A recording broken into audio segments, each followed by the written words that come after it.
Unlike a lot of other Class B vans, the Rangeline actually didn't come with an entertainment system, which I viewed as kind of an advantage because, quite frankly, the entertainment systems that were included in a lot of the other vans were pretty lame.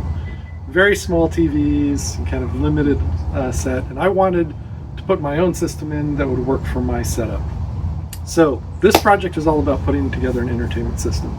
Well, as frequently happens when you start a project, once I started doing the wiring, I ran across a bunch of other stuff that I wanted to do at the same time. So this video is all about the improving the cabinet space. So totally optional. If you're not interested in this, feel free to skip on to part 3 where I actually install the entertainment system.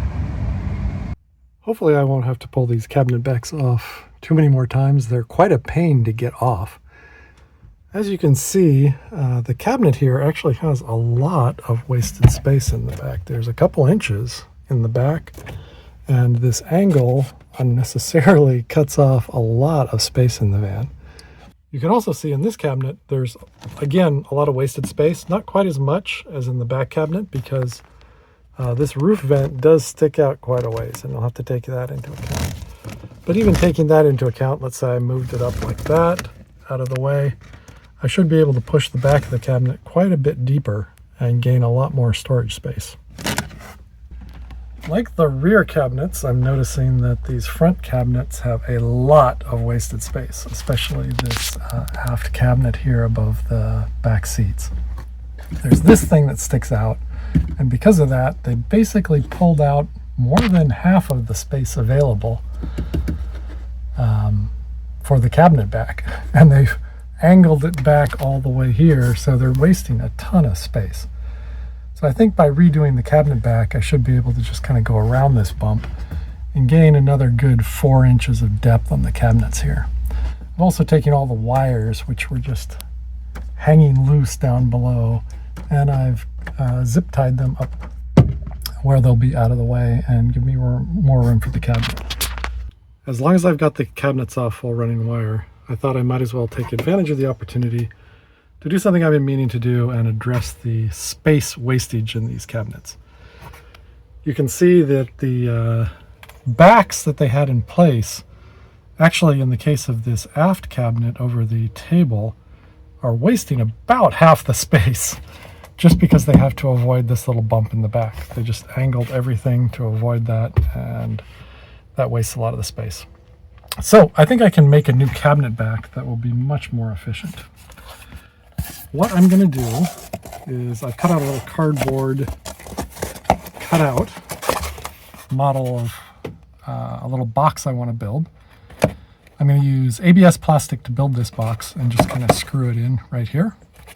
And then I'm going to create a new template and run new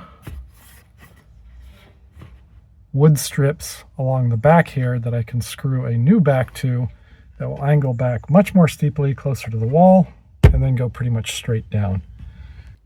Here's the sheet of ABS plastic I bought. This is just a 2 foot by 2 foot sheet of 3mm ABS plastic. It's textured on one side, smooth on the other.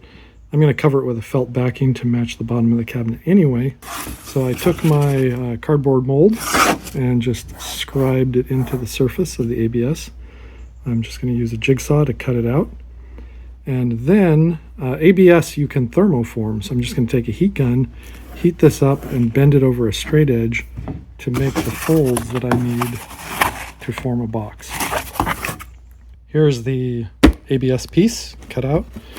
Scored some lines along where I want to bend it. So I'll just heat it with a heat gun, bend these to 90 degrees, and we should have a nice little box. After a little heat gun application, there is our little corner box. Maybe heat it up a little bit, try and close that gap a little, and we should be good to go. And we can screw this into that little flange, and we'll have a solid mounting point for mounting the rest of the backing. Here is the thermoformed box, and that is where it's going to fit, right up in the corner. I'll just put a couple screws in to attach it to that frame, and that should be a nice decorative cover. There's the box securely mounted. And now to put some attachment strips down the sides here. and the other side so we can run the cabinet backs. What I've done is just taken the cardboard template that I made, just traced it on a sheet of 1/2-inch plywood, grab the old jigsaw and cut out these little strips that I will screw to the side of the cabinet that will become anchors that I can screw the back into. There's how the pieces fit in the side of the cabinet. I can just screw these to the wall and then screw the cabinet backs into these. Okay, here we've got the mounting strips in place. This one I just put actually on the side of the box. The back of the cabinet will go across and attach to this, and I'll just make a little cutout right here, and the rest will just float for the last few inches. And there's the strips on this side and on both sides of this cabinet.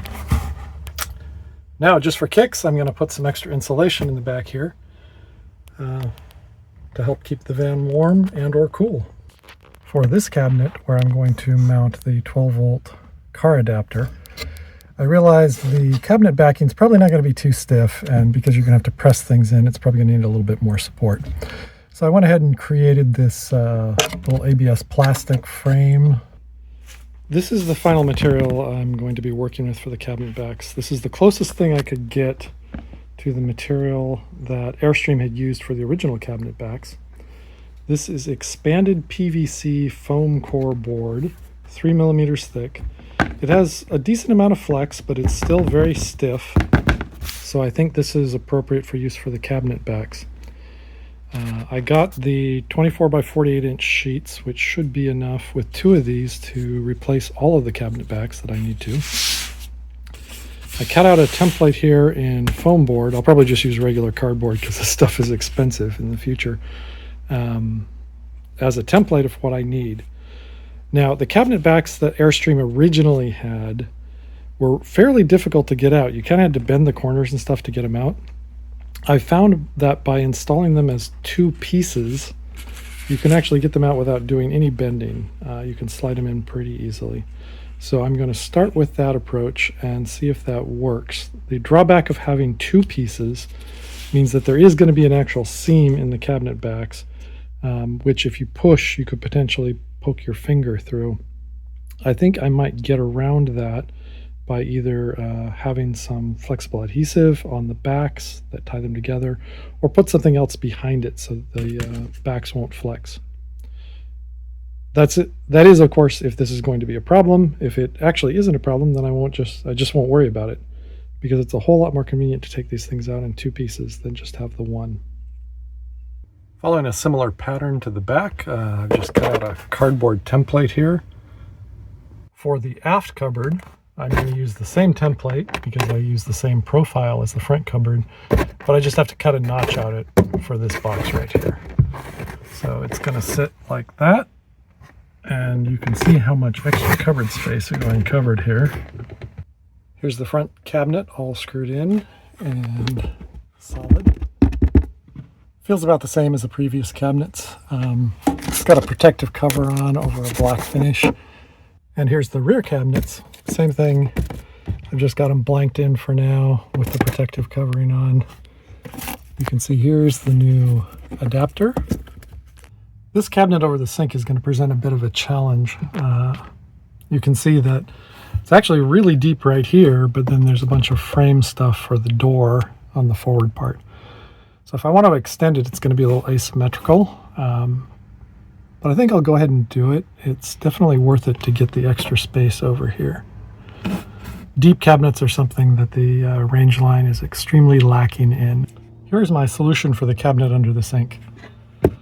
Basically, I'm going to build a box like this for the deep section.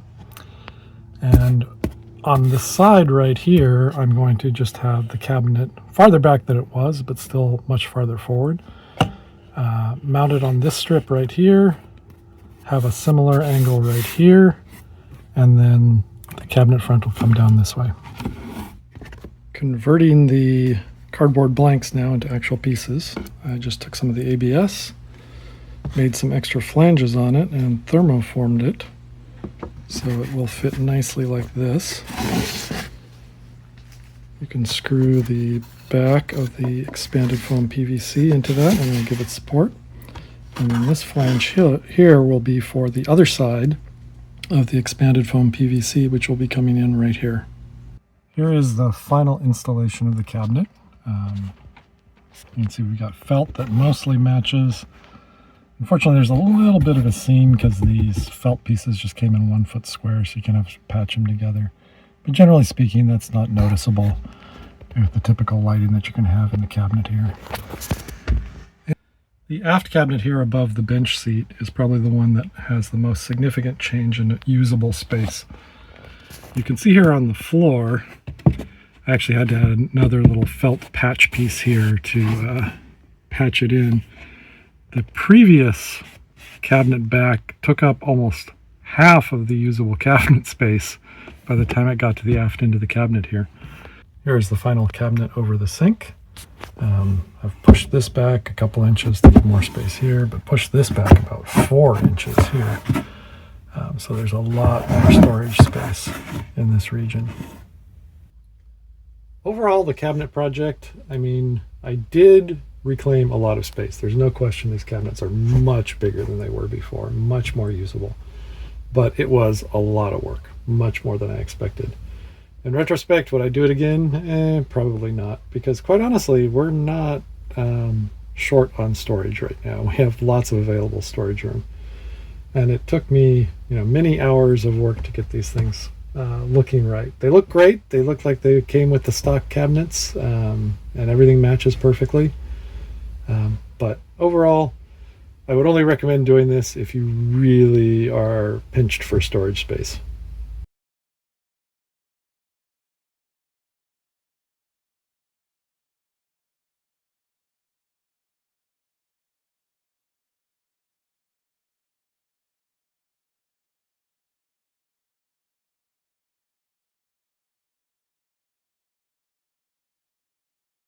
With our cabinets all put back together, now it's time to actually install the entertainment system, which was the whole point of this project. So that will be covered in part 3 of the video.